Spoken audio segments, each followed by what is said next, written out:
Le Québec est le deuxième plus grand fabricant de T-shirts au monde, hein? On en ferait autour de 500 millions par année. Incroyable, ça. Moi, je me demande s'ils sont tous faits ici, par exemple. Je pense qu'il y en a une grosse partie qui est fabriquée à l'étranger. Ça doit être épouvantable. Ça doit être des compagnies qui exploitent des travailleurs. Putain, on fait pas ça, exploiter le monde, hein, Poussin? Hein, Poussin? Ça se fait pas, ça? Pas bien, ça. Pas content de ça. Bienvenue au Freak Show.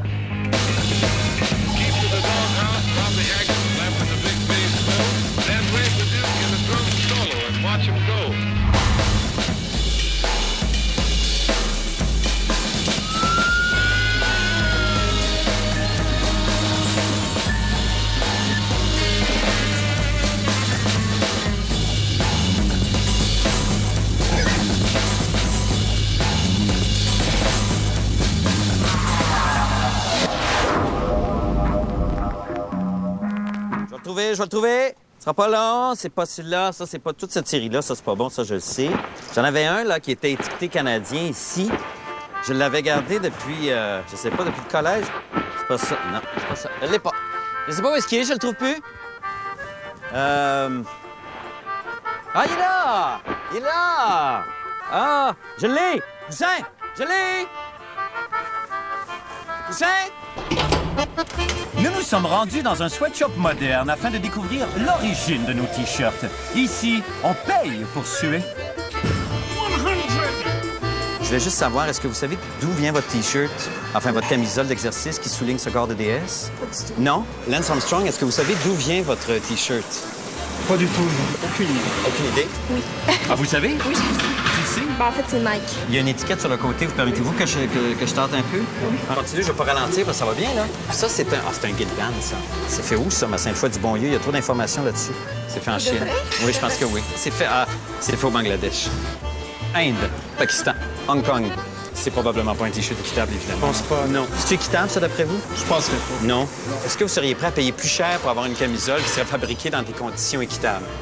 Ah oui, ça dépend le prix. Exemple. Oui? Tu serais prêt? Oui, je serais prêt à le faire, éventuellement, mais il faudrait qu'il me plaise avant.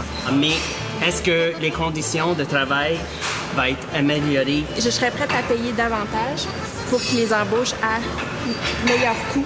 2.3, vous pouvez augmenter la cadence un petit peu. Je vais faire ça pour vous. Merci. Quand j'ai un doute existentiel, j'appelle les intellectuels. Qu'il soit de gauche ou bien de droite, qu'il s'appelle Yvonne ou Yvette. C'est pas normal que des compagnies s'en aillent en Haïti faire travailler des gens à 50 cents par jour. C'est pas normal. Je veux dire, un Haïtien a pas plus... peut pas plus vivre avec 50 cents par jour que nous autres avec 25 piastres, là. Ça se peut pas. Donc, ce n'est pas normal, c'est de l'exploitation. Parce que ces gens-là, finalement, quand ils disent qu'ils respectent les lois de chacun des pays, la seule règle, la seule loi qui écoute, premièrement, c'est la loi du profit, c'est la loi de la grosse poche. Puis la seule loi qui écoute, c'est la loi du salaire minimum selon les pays, tu sais. Autrement, les lois du travail, les lois environnementales, les lois de la sécurité au travail, bullshit, ils s'en foutent complètement. Alors, l'histoire se répétera. Et Germinal se réécrira par quelqu'un d'autre que Zola, au sud et ensuite au nord. Et puis on va recommencer comme ça jusqu'à temps qu'on devienne intelligent. Est-ce qu'on doit être pour ou contre les sweatshops? De façon absolument certaine pour, parce que les sweatshops, c'est, même si nous, comme Occidentaux, on ne voudrait pas travailler là, c'est un stade nécessaire pour les pays du tiers-monde pour qu'ils se développent. Les gens, localement, considèrent que les sweatshops, c'est une opportunité pour eux de gagner plus d'argent, d'acquérir de l'expérience, d'acquérir des technologies. Et sans les sweatshops, les pays pauvres se seraient développés moins vite. Je crois que c'est très arrogant, nous, comme Occidentaux, de dire à ces gens-là, vous devriez pas profiter de l'opportunité qui se présente à vous. Vous devriez rester sur vos terres parce qu'on vous aime bien comme ça. Vous êtes plus exotiques comme paysans pauvres dans les pays du tiers-monde sur des terres. Ce qui manque aux pays qui n'en ont pas encore, c'est d'en avoir pour qu'ils puissent enfin accéder au même stade de développement et d'industrialisation. Oh, il y en a une belle ici, Poussin. Les enfants sont la richesse du monde. c'est vrai, ça? Mon Dieu, tu travailles fort, Poussin. Qu'est-ce que tu fais, là? Oh, tu travailles fort, fort, fort, fort, fort avec tes petites mains. Oh. Sais-tu quoi? On va les mettre en valeur, tes petites mains, Poussin. Hein? Viens-t'en avec moi. Ici. Le Freak Show a décidé d'exploiter l'idée géniale des grandes entreprises et d'aller là où la main-d'œuvre abonde. Une gentille école primaire d'Outremont. Outremont, le quartier ouvrier par excellence de Montréal. Puis ils connaissent tellement de beau linge à Outremont, là. Ici, c'est bon, continuons, on rentre dans la classe. Allez, on court. Cousez, pensez à rien. Pensez à des belles choses, fermez les yeux, rêvez, priez et cousez comme vous avez jamais coupé. Allez-y. Vous allez suivre, vous allez voir, mais vous allez être content. Suez, content, heureux, épanoui. On pense à rien, on pense à des belles choses, c'est l'été. Il fait chaud, on est bien. On essaye d'augmenter peut-être un petit peu le taux de production. C'est un petit peu lent. Un tout petit peu lent. Je vais pas mettre de pression inutile, mais j'aimerais ça en mettre quand même un petit peu. Ça donne des petits coups de baguette de temps en temps sur les tables, ça peut stimuler un petit peu.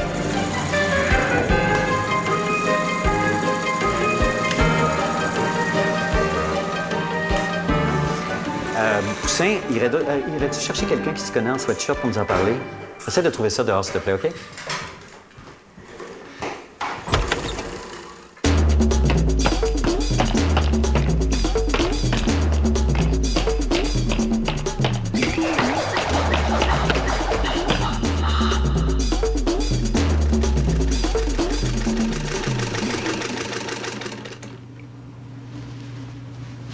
Le travail des enfants, c'est la misère. Pour chaque enfant qui travaille, il y a une famille qui est dans la misère derrière ça.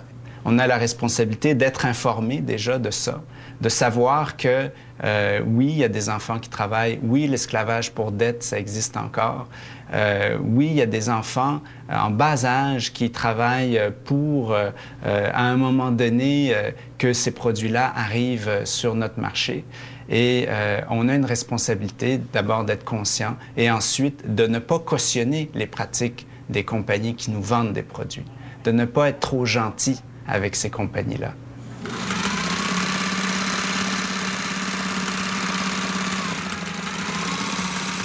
Est-ce que je peux aller aux toilettes? Ben non, mon petit peu, tu vas t'en vie, là? Non, t'es mieux de pas aller aux toilettes. Non, moi, je te conseille de t'asseoir. Continue à coudre, là, tu vas avoir chaud. Tout ton pipi va sortir en sueur. Ça va tout sortir, OK? Va t'asseoir, continue à travailler, tu vas voir. Tendre puis contento. Mais vous pouvez y aller, par exemple.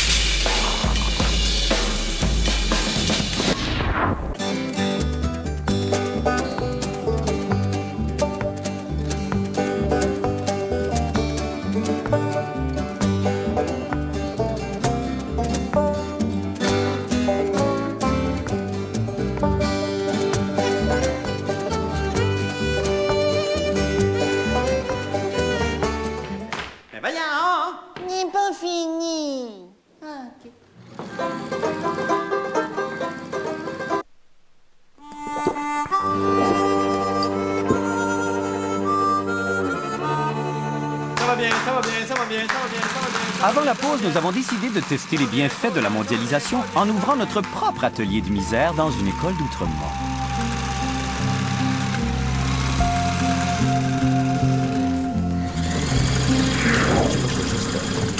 Reste là.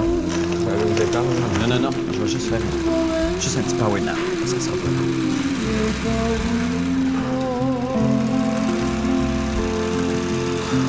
Excuse-moi, la deuxième, là, toi, là, c'est qui? C'est Cécile, c'est ça?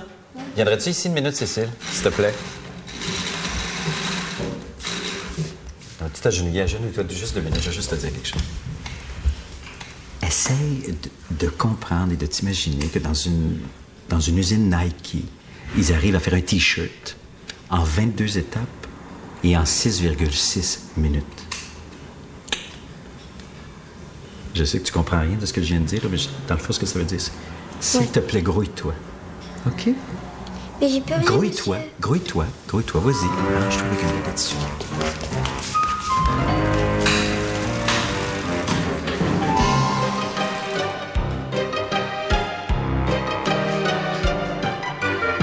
Manque un petit peu de poussière, hein, mon poussin?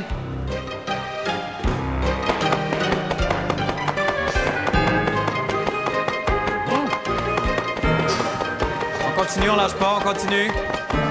Tranquillement, on continue. Tu as été fort, ça poussière un petit peu, Poussin? Bon, alors moi, je voulais vous demander, d'abord, est-ce que vous saviez que ça existait avant qu'on vous en ait parlé aujourd'hui, qu'il y avait des enfants de votre âge qui travaillaient? Vous le saviez? Oui. C'est souvent dans les pays chauds que ça se passe, comme en Afrique, en Asie, des choses comme ça, donc c'est plus dur encore. Ouais. Moi, je dirais que si on n'achète pas de leurs affaires, ça va pas ça les encourage pas, mais à un moment donné, ils vont arrêter ça. Moi, je pense que c'est le président du pays où il y a la misère, où il y a les personnes qui travaillent, qui devraient faire un geste. À place d'acheter dans les magasins comme ça, là, qu'on fasse notre propre chandail. Tu sais, c'est comme, c'est beau tout ce qu'on a fait. Magnifique. Là, c'est ça. Mais, on peut peut-être prendre des cours de couture, puis là, après, on fait notre chandail. Je vous remercie en tout cas d'avoir passé l'après-midi ici, puis j'espère que vous avez eu pas trop chaud, mais que quand même, en ayant chaud, ben ça fait... Ça nous a fait réaliser, comment qu'on est maltraité.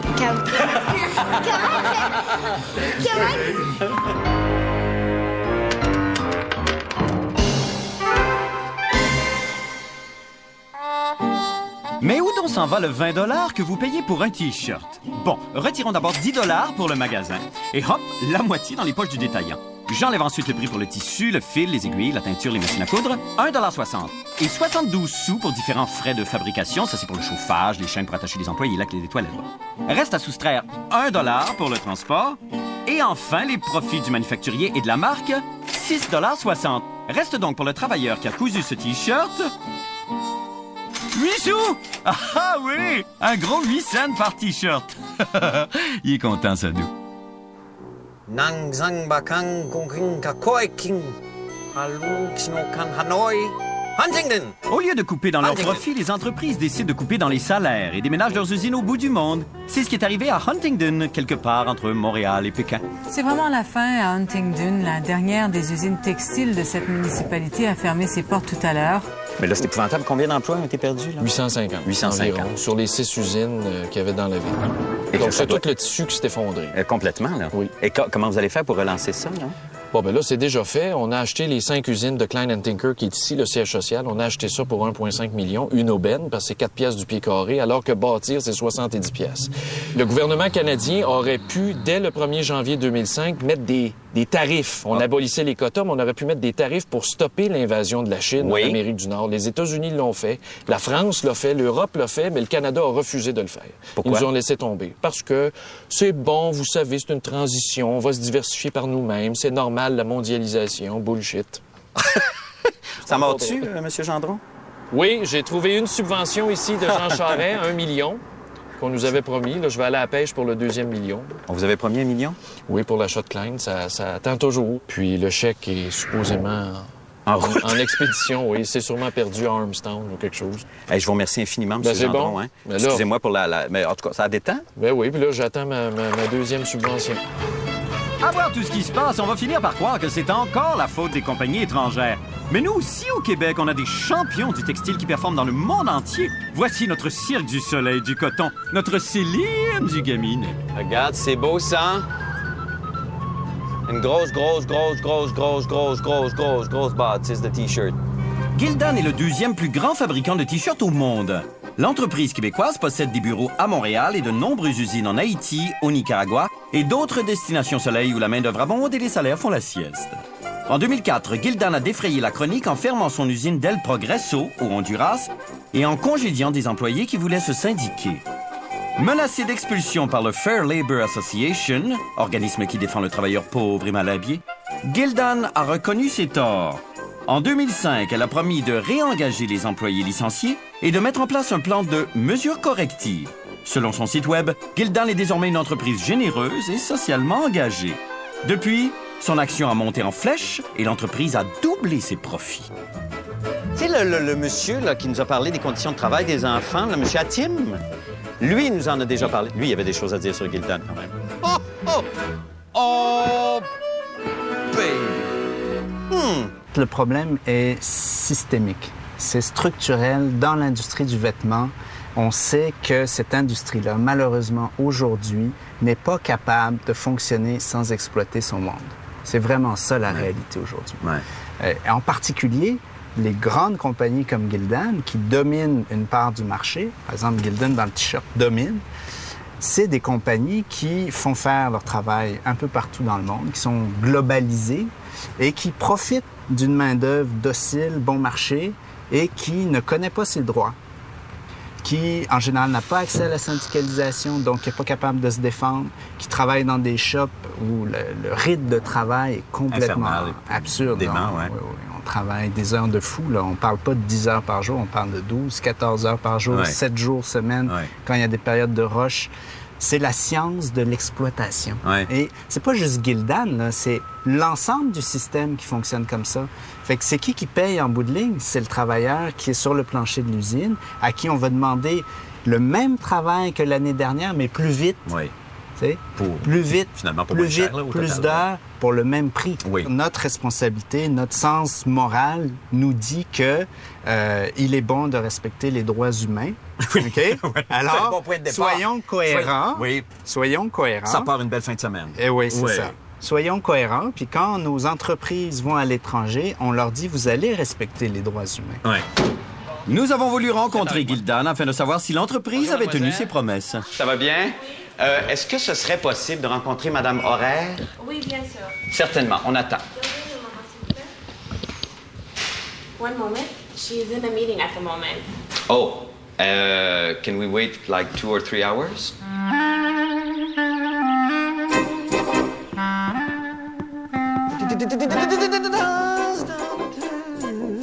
Roche, papier, ciseaux. Après 6 mois d'attente, des dizaines de coups de fil, de nombreuses polémiques, et alors que nous avions perdu tout espoir de la voir, la porte-parole de Gildan est enfin venue nous rencontrer. La compagnie était auparavant résistait un peu plus aux critiques des groupes de défense des travailleurs. Tandis que maintenant, depuis 2004, on a décidé de collaborer avec ces groupes-là, travailler avec ces groupes-là. Donc là, maintenant, aujourd'hui, si vos employés dans une usine veulent se syndiquer, ils peuvent se syndiquer. La liberté d'association, ça fait partie des droits des travailleurs. Puis en étant une société participante de la Fair Labor Association, c'est pas une option. On a entendu dire, nous, évidemment, parce que c'est pas rendu public, qu'il y a un rapport imminent qui fait état de la situation dans les usines de Gildan en ce moment, un rapport qui serait publié, dont vous avez pris connaissance chez Gildan.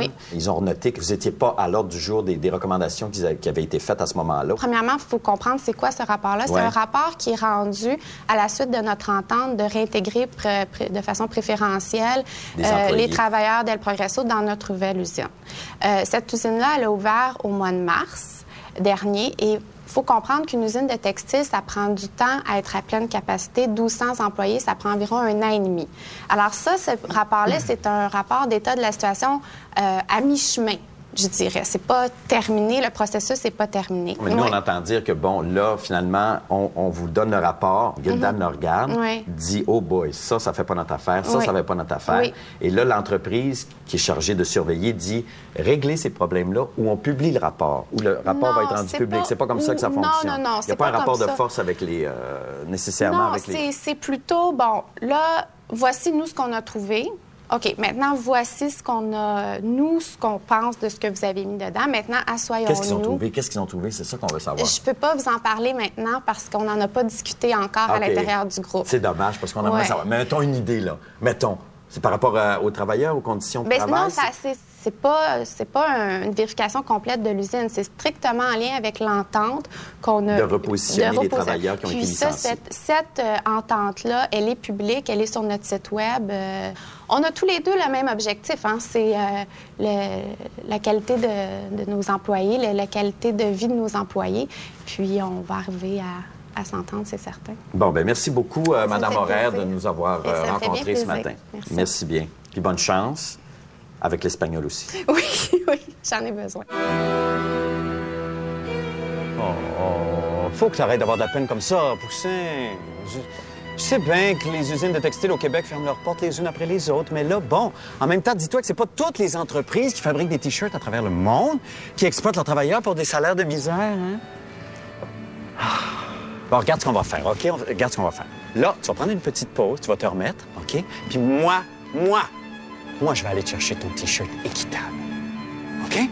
Repose-moi, pense à toi. Tiens ça.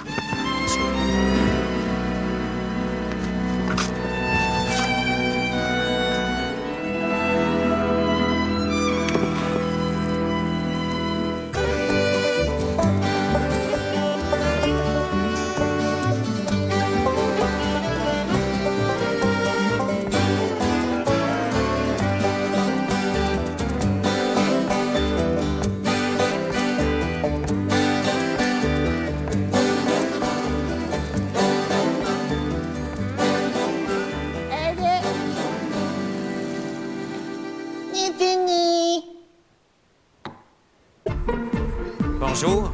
Y a-t-il quelqu'un, quelque part, capable de trouver un T-shirt pas trop cher, fabriqué dans des conditions pas trop pires? Je veux essayer de trouver ici un T-shirt équitable à l'intérieur d'un de ces magasins-là et j'ai besoin d'un kidam avec moi qui va m'aider. C'est possible. C'est yes? Oui. Alors, votre nom, monsieur? Martin. Martin. Alors, Martin est notre kidam.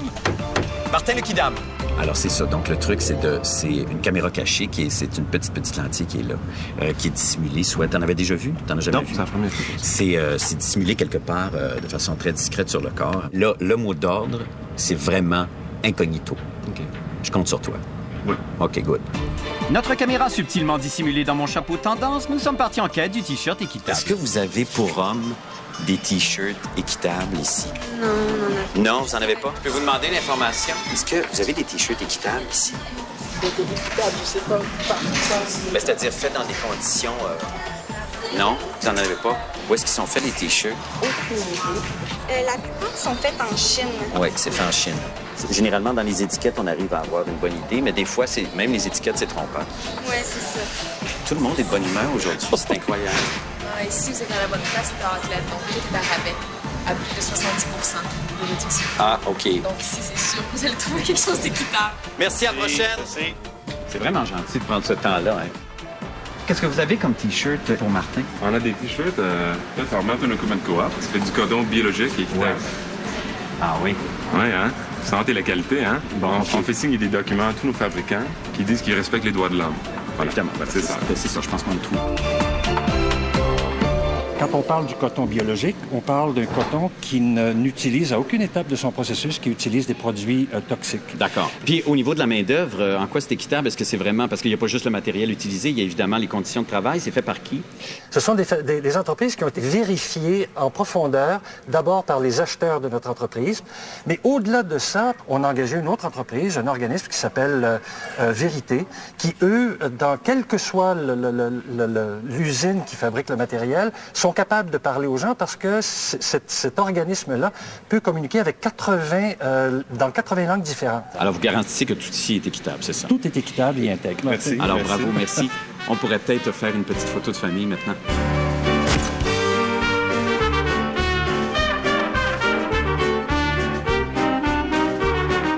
On a un beau petit programme à vous présenter. Le ministère de la Consommation responsable présente le citoyen et son gaminet. Chaque dimanche, en bon fidèle, vous vous rendez au centre d'achat pour accomplir votre devoir de consommateur. Mais vous vous sentez coupable en tombant sur des gaminets fabriqués au Bangladesh. Outre 3, je vous salue Marie, vous vous dites, mais que puis-je faire? Pour commencer, découpez les étiquettes. Ça ne changera rien, mais ça soulagera votre conscience. Au lieu de jeter vos étiquettes coupables, envoyez-les au gouvernement du Canada. Bien que nos chers politiciens fédéraux aient rejeté le projet de loi sur l'étiquetage du textile proposé par Marlene Jennings, oui, elle derrière, là, des sacs pleins d'étiquettes les feront peut-être changer d'avis. Sinon, découvrez de nouvelles chapelles qui se fendent le péteux pour vous vendre équitable. Oui, mais moi, dites-vous, si j'habite à Mkoui, que fais-je? Ben, sors du bois puis va là où le vieux linge est remis à la mode. Et posez-vous aussi la question, avez-vous besoin d'un 35e T-shirt? Une visite aussi impromptue qu'organisée chez le concepteur du Freak Show montre que cette question reste pertinente. Mais surtout, chers Freak téléspectateurs, faites comme tous les autres et criez haut et fort à vos commerçants que vous voulez du T-shirt équitable. Ainsi, que vous soyez d'Amkoui ou de Moulja, vous serez fiers de vous. Voici maintenant venu le moment du délicieux jeu de la semaine. Trouvez d'abord un magasin qui ne vend pas de linge équitable et faites-vous passer pour un vendeur d'une honnêteté déconcertante. Bonne chance. Monsieur, est-ce que je peux vous aider?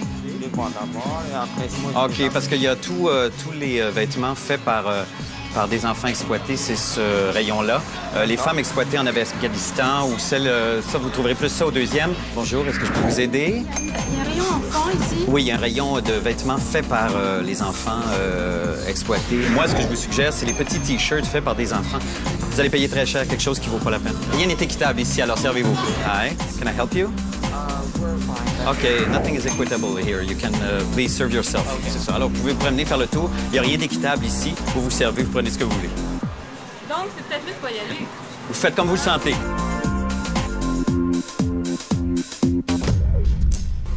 Non, c'est pas facile de changer les grosses compagnies, hein? C'est pas facile de changer non plus les petites habitudes de consommation.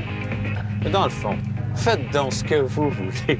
Après tout, c'est aussi votre freak show. Hein?